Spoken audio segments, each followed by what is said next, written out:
আসসালামু আলাইকুম ওয়া রাহমাতুল্লাহ। আমরা দুনিয়াতে এমন জীবন গঠন করব, মরণে আমি হাসব, আমার জন্য অপরজন করন্দন করবে। আমরা এরকম জীবন চাই।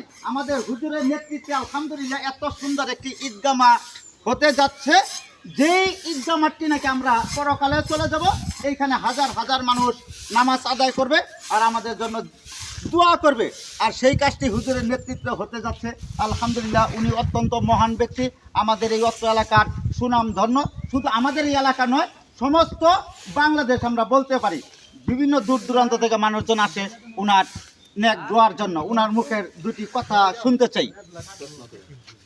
হুজুর, আপনার এই যে এখানে যে আপনি বিনা বেতনে, আপনি এখানে দীর্ঘদিন যাবত আপনার আব্বা বিনা বেতনে এখানে চাকরি করে গেছে, আপনিও করতেছেন। হুজুর, আপনার উদ্দেশ্যটা কি? মানে একটু খুলাসা।